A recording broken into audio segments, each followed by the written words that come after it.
50 ಗ್ಯಾರಂಟಿಯಲ್ಲಿ ಯಾವೆಲ್ಲ ಸುದ್ದಿಗಳಿವೆ ಅಂತ ಒಂದೊಂದಾಗಿ ನೋಡ್ತಾ ಹೋಗೋಣ.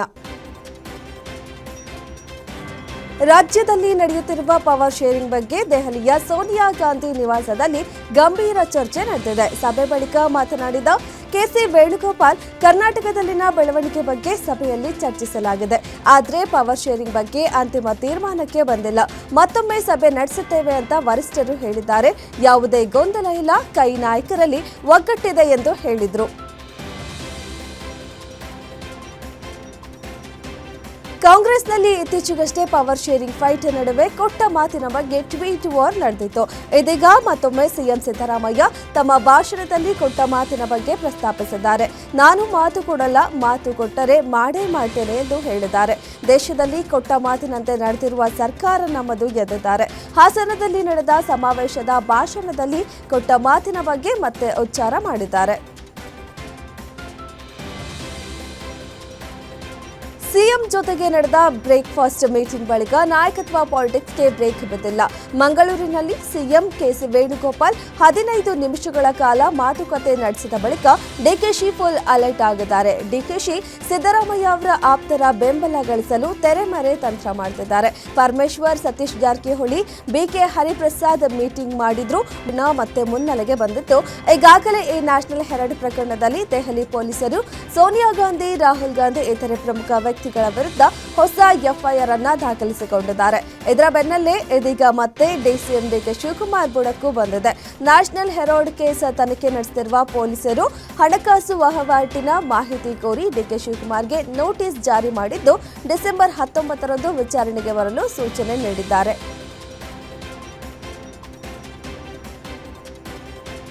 ಮೌಲ್ಯಾಧಾರಿತ ಆದರ್ಶ ಒಳಗೊಂಡಿರುವ ಭಗವದ್ಗೀತೆಯನ್ನ ಶಿಕ್ಷಣದ ಪ್ರತಿ ಹಂತದಲ್ಲಿಯೂ ಪಠ್ಯವಾಗಬೇಕು ಎಂದು ಕೇಂದ್ರ ಸಚಿವ ಎಚ್.ಡಿ. ಕುಮಾರಸ್ವಾಮಿ ಕೇಂದ್ರದ ಶಿಕ್ಷಣ ಸಚಿವ ಧರ್ಮೇಂದ್ರ ಪ್ರಧಾನ್ ಅವರಿಗೆ ಪತ್ರ ಬರೆದಿದ್ರು. ಇದೀಗ ಇದು ರಾಜಕೀಯ ಸ್ವರೂಪ ಪಡೆದುಕೊಂಡಿದೆ. ಇದಕ್ಕೆ ಕಾಂಗ್ರೆಸ್ ನಾಯಕರು ಎಚ್ಡಿಕೆ ಬಿಜೆಪಿ ಜೊತೆ ಸೇರ್ಕೊಂಡು ಮನುವಾದಿ ಆಗಿದ್ದಾರೆ ಎಂದು ಕಿಡಿಕಾರಿದ್ದಾರೆ.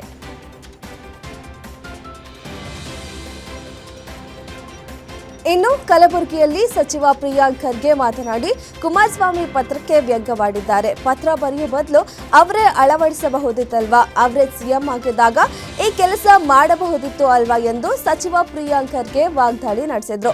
ಇದಕ್ಕೆ ಪ್ರತಿಯಾಗಿ ಕುಮಾರಸ್ವಾಮಿ ಸಿದ್ದರಾಮಯ್ಯ ಹೇಳಿಕೆಗೆ ತಿರುಗೇಟು ನೀಡಿದ್ರು. ಸಿದ್ದರಾಮಯ್ಯನ ಚಿಂತನೆ ಸಮಾಜದಲ್ಲಿ ಘರ್ಷಣೆ ಮಾಡುವುದಷ್ಟೇ, ಅಹಿಂದ ಹೆಸರಿನಲ್ಲಿ ಸಿದ್ದರಾಮಯ್ಯ ಮಜಾ ಮಾಡಿದ್ದಾರೆ ಎಂದು ಕಿಡಿಕಾರಿದ್ರು.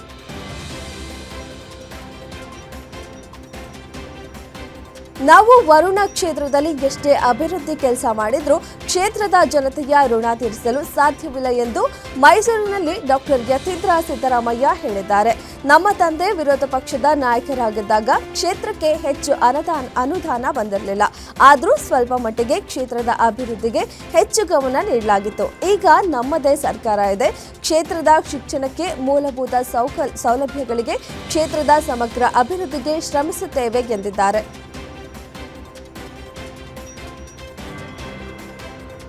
ಬೆಳಗಾವಿಯಲ್ಲಿ ಚಳಿಗಾಲದ ಅಧಿವೇಶನ ಹಿನ್ನೆಲೆ ಮಹಾಮೇಳಾವ್ಗೆ ಬೆಳಗಾವಿ ಜಿಲ್ಲಾಡಳಿತ ಅನುಮತಿ ನಿರಾಕರಿಸಿದೆ. ಈ ನಡುವೆ ಕರ್ನಾಟಕ ಸರ್ಕಾರಕ್ಕೆ ಗೊಡ್ಡು ಬೆದರಿಕೆ ಹಾಕುವ ಮೂಲಕ ಶಿವಸೇನೆ ಪುಂಡರು ಉದ್ದಟತನ ಪ್ರದರ್ಶಿಸಿದ್ದಾರೆ.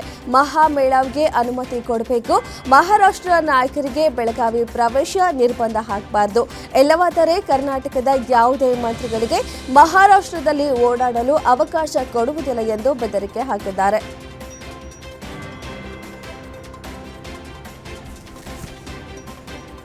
ಗಂಡ ಹೆಂಡತಿ ಜಗಳ ಬಿಡಿಸಲು ಹೋಗಿದ್ದ ವೃದ್ಧ ಮೃತಪಟ್ಟಿರುವ ಘಟನೆ ಚಿಕ್ಕಬಳ್ಳಾಪುರದ ಚಿಂತಾಮಣಿ ತಾಲೂಕಿನ ಗುರಂಪಲ್ಲಿ ಗ್ರಾಮದಲ್ಲಿ ನಡೆದಿದೆ. ಬೋರ್ವೆಲ್ ನಾರಾಯಣಸ್ವಾಮಿ ಮೃತ ದುರ್ದೈವಿ ಮಧು ಮತ್ತು ಶೈಲಾ ದಂಪತಿ ನಡುವೆ ಜಗಳ ಏರ್ಪಟ್ಟಿತ್ತು. ಇದನ್ನು ಬಿಡಿಸಲು ಹೋಗಿದ್ದ ನಾರಾಯಣಸ್ವಾಮಿ ನೂಕಾಟ ತಳ್ಳಾಟದ ವೇಳೆ ಆಯ ತಪ್ಪಿ ಮನೆ ಗೇಟ್ಗೆ ಬಿದ್ದು ಮೃತಪಟ್ಟಿದ್ದಾರೆ. ಕೆಂಚಾರ್ಲ ಪೊಲೀಸ್ ಠಾಣೆಯಲ್ಲಿ ಪ್ರಕರಣ ದಾಖಲಾಗಿದೆ.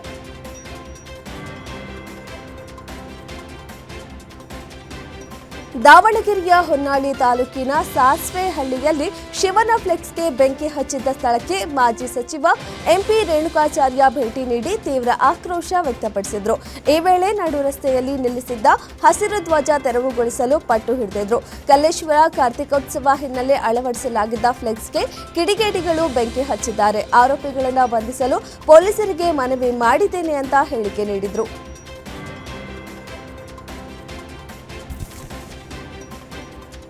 ಪೊಲೀಸ್ ಮೇಲಿಗೆ ದರೋಡೆಕೋರರು ಹಲ್ಲೆಗೆ ಯತ್ನಿಸಿರುವ ಘಟನೆ ಬೆಳಗಾವಿಯ ಚಿಕ್ಕೋಡಿಯಲ್ಲಿ ನಡೆದಿದೆ. ನಿಪ್ಪಾಣಿ ಪಟ್ಟಣದಲ್ಲಿ ಇಂದು ನಸುಕಿನ ಜಾವ 4 ಜನ ದರೋಡೆಕೋರರು ಮನೆಗಳ್ಳತನಕ್ಕೆ ಯತ್ನಿಸಿದ್ದಾರೆ.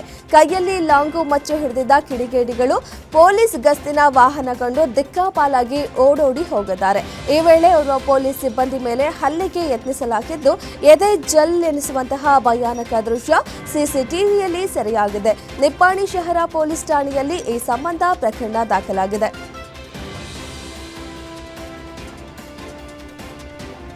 ಯಾದಗಿರಿ ಜಿಲ್ಲೆಯ ಗುರುಮಠಕಲ್ ತಾಲೂಕಿನ ಸಿದ್ದಾಪುರ ಗ್ರಾಮದಲ್ಲಿ ಮದುವೆ ಸಮಾರಂಭದಲ್ಲಿ ಗನ್ ಸದ್ದು ಮೊಳಗಿದೆ.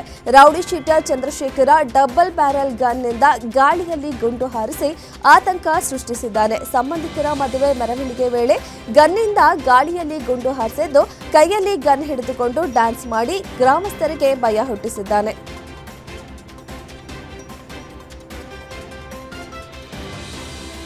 ಸಾಲಬಾಧೆ ತಾಳಲಾರದೆ ಎಸಿ ಕಚೇರಿ ಮುಂದೆ ಆತ್ಮಹತ್ಯೆಗೆ ಯತ್ನಿಸಿದ ರೈತ ಆಸ್ಪತ್ರೆಯಲ್ಲಿ ಮೃತಪಟ್ಟಿರುವ ಘಟನೆ ದಾವಣಗೆರೆ ಜಿಲ್ಲೆ ಹೊನ್ನಾಳಿಯಲ್ಲಿ ನಡೆದಿದೆ. ಚನ್ನಗಿರಿ ತಾಲೂಕಿನ ಸಿದ್ದನಮಠ ಗ್ರಾಮದ ರೈತ ಕೆಆರ್ ರವಿಕುಮಾರ್ ಸಾವನ್ನಪ್ಪಿದ್ದಾರೆ. ಜಮೀನು ವಿಚಾರವಾಗಿ ಬರೋಬ್ಬರಿ 15 ಲಕ್ಷ ಸಾಲ ಮಾಡಿಕೊಂಡಿದ್ರು. ಜಮೀನು ಭಾಗ ಮಾಡುವ ಸಲುವಾಗಿ ಎಸಿ ಕಚೇರಿಗೆ ಅಲೆದಾಡಿ ಬೇಸತ್ತಿದ್ದ ರೈತ ಅಧಿಕಾರಿಗಳನ್ನ ಬೆದರಿಸುವ ಸಲುವಾಗಿ ವಿಷ ಸೇವಿಸಿದ್ರು.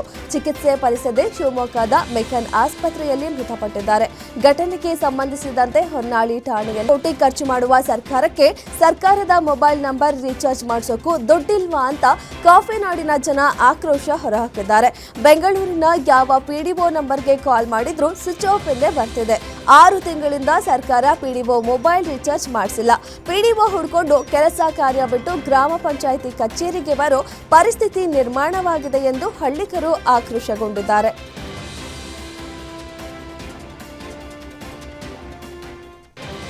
ಬಾಗಲಕೋಟೆ ಜಿಲ್ಲೆ ಪಿಎಂ ಬುದ್ನಿ ಗ್ರಾಮದ ಕಬ್ಬಿನ ಗದ್ದೆಯಲ್ಲಿ ಚಿರತೆಯೊಂದು ಪ್ರತ್ಯಕ್ಷವಾಗಿದೆ. ಚಿರತೆಯನ್ನ ಕಂಡು ಆತಂಕಗೊಂಡ ಗ್ರಾಮಸ್ಥರು ಅರಣ್ಯ ಇಲಾಖೆ ಅಧಿಕಾರಿಗಳಿಗೆ ಮಾಹಿತಿ ನೀಡಿದ್ದ ಹಿನ್ನೆಲೆ ಸ್ಥಳಕ್ಕೆ ಅಧಿಕಾರಿಗಳು ಭೇಟಿ ನೀಡಿ ಚಿರತೆ ಹೆಜ್ಜೆ ಗುರುತು ಪರಿಶೀಲಿಸಿ ಗ್ರಾಮಸ್ಥರಿಗೆ ಹೊಲ ಗದ್ದೆಗಳಲ್ಲಿ ಎಚ್ಚರಿಕೆಯಿಂದ ಇರುವಂತೆ ಸೂಚನೆ ನೀಡಿದ್ದಾರೆ.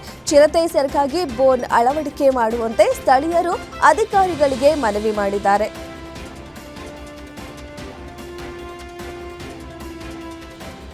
ಮೈಸೂರು ಜಿಲ್ಲೆಯಲ್ಲಿ ಹುಲಿಗಳ ಉಪಟಳ ಹೆಚ್ಚಿದ್ದು, ಇದೀಗ ಹುಣಸೂರು ತಾಲೂಕಿನ ಗುರುಪುರ ಗ್ರಾಮದಲ್ಲಿ ಹುಲಿ ಮರಿಯೊಂದನ್ನು ಸೆರೆ ಹಿಡಿಯಲಾಗಿದೆ. ಗುರುಪುರ ಗ್ರಾಮದ ಹೊರವಲಯದಲ್ಲಿ ಕಾಣಿಸಿಕೊಂಡ ಹುಲಿ ಮರಿ ಬಗ್ಗೆ ಗ್ರಾಮಸ್ಥರು ಮಾಹಿತಿ ನೀಡಿದ ನಂತರ ಅರಣ್ಯಾಧಿಕಾರಿಗಳು ಸೆರೆ ಕಾರ್ಯಾಚರಣೆ ನಡೆಸಿದ್ದಾರೆ.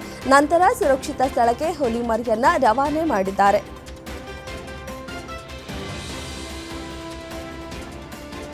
ಒಂದು ಕಡೆ ಇಂಡಿಗೋ ಫ್ಲೈಟ್ ಇಲ್ಲದೆ ಪ್ರಯಾಣಿಕರು ಒದ್ದಾಟ ನಡೆಸ್ತಿದ್ರೆ, ಮತ್ತೊಂದು ಕಡೆ ಫ್ಲೈಟ್ಗಳು ಖಾಲಿ ಪ್ರಯಾಣ ನಡೆಸ್ತಿದೆಯಾ ಅನ್ನೋ ಪ್ರಶ್ನೆ ಮೂಡಿದೆ. ನಿನ್ನೆ ಅಹಮದಾಬಾದ್ನಿಂದ ಬೆಂಗಳೂರಿಗೆ ಬಂದಿದ್ದ 6E6546 ವಿಮಾನ ಕೇವಲ 8 ಪ್ರಯಾಣಿಕರನ್ನ ಹೊತ್ತು ಸಾಗಿತು ಅನ್ನೋದು ಗೊತ್ತಾಗಿದೆ. ಅಹಮದಾಬಾದ್ನಿಂದ ಬೆಂಗಳೂರಿಗೆ 8 ಪ್ರಯಾಣಿಕರನ್ನ ಹೊತ್ತು ಸಾಗಿದ್ದು ಪ್ರಯಾಣಿಕರನ್ನ ಕೆರಳಿ ಕೆಂಡವಾಗಿಸಿದೆ. ಇಂಡಿಗೋ ವಿಮಾನಗಳ ಹಾರಾಟದ ವ್ಯತ್ಯಯದಲ್ಲಿ ಸ್ವಲ್ಪ ಚೇತರಿಕೆ ಕಂಡುಬಂದಿದ್ದು, ಇಂಡಿಗೋದ 11 ವಿಮಾನಗಳು ಹಾರಾಟ ಆರಂಭಿಸಿವೆ. ಈ ಹಿನ್ನೆಲೆ ಕೆಂಪೇಗೌಡ ಅಂತಾರಾಷ್ಟ್ರೀಯ ವಿಮಾನ ನಿಲ್ದಾಣದ ಒಳಗೆ ಹೋಗಲು ಜನ ಮುಗಿಬಿದ್ದಿದ್ದು, ಸರದಿ ಸಾಲಿನಲ್ಲಿ ಉದ್ದದ ಕ್ಯೂನಲ್ಲಿ ನಿಂತಿರೋ ದೃಶ್ಯ ಕಂಡುಬಂದಿದೆ. ಇತ್ತ ಲಗೇಜ್ಗಾಗಿಯೂ ಏರ್ಪೋರ್ಟ್ ಸಿಬ್ಬಂದಿ ನಡುವೆ ಪ್ರಯಾಣಿಕ ವಾಗ್ವಾದ ನಡೆಸಿರೋ ಪ್ರಸಂಗ ನಡೆದಿದೆ.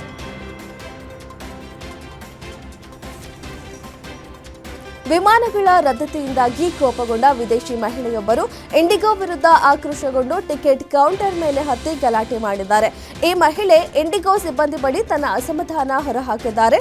ಅದಕ್ಕೆ ಅವರು ಸರಿಯಾಗಿ ಪ್ರತಿಕ್ರಿಯೆ ನೀಡುತ್ತಿದ್ದಾಗ ಕೋಪಗೊಂಡ ಅವರು ಕೌಂಟರ್ ಮೇಲೆ ಹತ್ತಿದ್ದಾರೆ. ದೇಶಾದ್ಯಂತ 400ಕ್ಕೂ ಹೆಚ್ಚು ವಿಮಾನಗಳು ರದ್ದುಗೊಳಿಸಿದ ಬಳಿಕ ಮುಂಬೈನಲ್ಲಿ ಈ ಘಟನೆ ಸಂಭವಿಸಿದೆ.